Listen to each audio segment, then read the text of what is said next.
Assalamualaikum warahmatullahi wabarakatuh. Salam sejahtera untuk kita semua. Halo mahasiswa ilmu komunikasi. Pada pertemuan kali ini kita akan membahas salah satu topik penting dalam dunia komunikasi, yaitu etika profesi komunikasi. Materi ini sangat relevan terutama di era digital, di mana arus informasi bergerak begitu cepat dan profesi komunikasi mengalami perkembangan yang sangat dinamis. Harapannya, setelah mempelajari materi ini, teman-teman mampu memahami bagaimana etika menjadi landasan moral dalam setiap praktik komunikasi profesional. Mari kita mulai pengantar materi hari ini.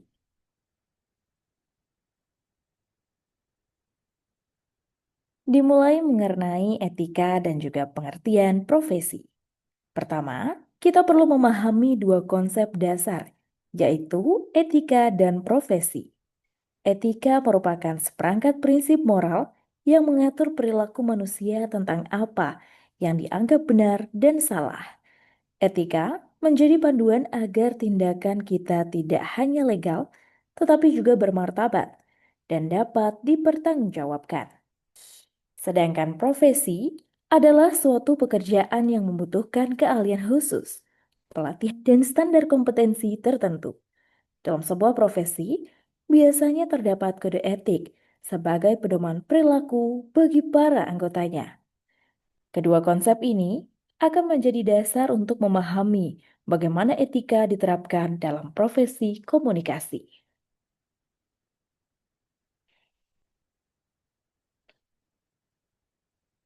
Pada pembagian profesi, terdiri dari profesi khusus dan profesi luhur. Profesi khusus adalah profesi yang memerlukan keahlian tertentu yang bisa dipelajari melalui pendidikan formal atau pelatihan. Misalnya jurnalis, humas, penyiar, fotografer, dan konten kreator.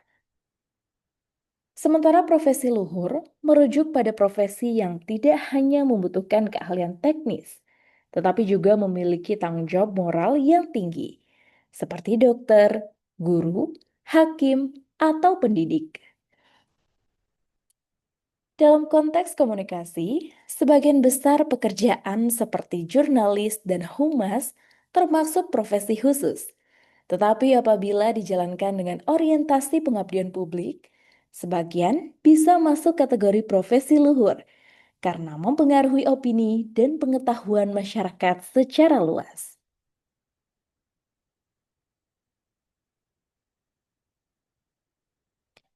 Adapun beberapa ciri-ciri profesi menurut Supriyadi tahun 1998. Menurut Supriyadi, suatu profesi memiliki beberapa ciri utama, diantaranya memiliki ilmu pengetahuan yang jelas sebagai landasan kerja, memiliki standar kompetensi yang harus dipenuhi, memiliki kode etik sebagai pedoman perilaku, menuntut pendidikan dan pelatihan tertentu, memberikan layanan kepada masyarakat, memiliki organisasi profesi sebagai wadah pengembangan dan pengawasan. Ciri-ciri ini juga berlaku pada profesi komunikasi yang membutuhkan keahlian, standar moral, serta tanggung jawab sosial dalam setiap praktiknya.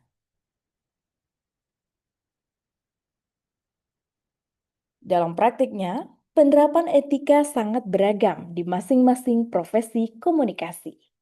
Di antaranya, seorang jurnalis harus menjaga akurasi, verifikasi, tidak membuat hoaks dan menghindari konflik kepentingan. Seorang public relation berkewajiban memberikan informasi yang tidak hanya benar, tidak menyesatkan, serta menjaga kerahasiaan klien. Seorang penyiar televisi dan radio harus menggunakan bahasa yang santun, tidak diskriminatif, serta tidak menyiarkan konten yang meresahkan publik. Seorang marketing komunikasi harus jujur dalam promosi, tidak menipu konsumen, dan menghindari iklan yang manipulatif. Seorang konten kreator harus menghargai hak cipta, tidak menyebarkan ujaran kebencian, memastikan konten yang dibuat bermanfaat, serta bertanggung jawab. Semua profesi ini memiliki tanggung jawab etis yang melekat dalam setiap aktivitas komunikasinya.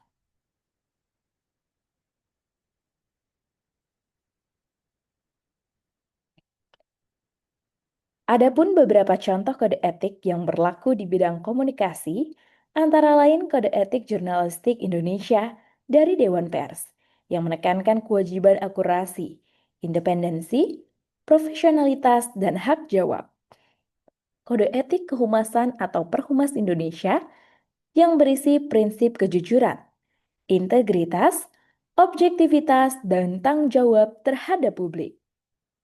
Pedoman Perilaku Penyiaran dan Standar Program Siaran atau P3SPS dari Komisi Penyiar Indonesia yang mengatur beberapa batasan bahasa, norma kesopanan, perlindungan anak, serta larangan konten yang mengandung kekerasan dan pornografi.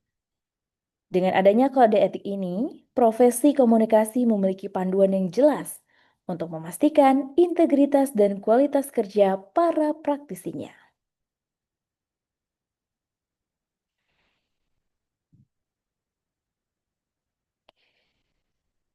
Nah, sobat komunikasi, di era digital saat ini, tantangan etika profesi semakin kompleks. Beberapa di antaranya meliputi penyebaran informasi yang sangat cepat hingga beresiko hoax meningkat, tekanan algoritma yang membuat konten sensasional lebih mudah viral, batas privasi yang semakin kabur, terutama dalam penggunaan data pribadi. Fenomena citizen journalism di mana siapapun bisa menyebar informasi tanpa prosedur verifikasi. Teknologi manipulatif seperti deepfake dan editing berbasis AI. Dan yang terakhir, persaingan konten digital yang membuat sebagian orang mengabaikan etika demi engagement. Oleh karena itu, profesional komunikasi di era digital harus lebih berhati-hati dan selalu merujuk pada kode etik profesinya. Demikian pemaparan materi kita hari ini tentang etika profesi komunikasi. Semoga materi ini memberikan pemahaman yang lebih jelas tentang pentingnya nilai moral dan tanggung jawab dalam setiap praktik komunikasi profesional. Dan untuk menutup pertemuan kali ini, silakan teman-teman komunikasi membuat 10 contoh perilaku yang termasuk pelanggaran etika profesi komunikasi baik di bidang jurnalistik, humas, penyiaran, marketing communication, maupun konten kreator. Tulis secara singkat, jelas, disertai penjelasan mengapa perilaku tersebut termasuk pelanggaran. Terima kasih atas perhatian teman-teman komunikasi. Wassalamualaikum warahmatullahi wabarakatuh.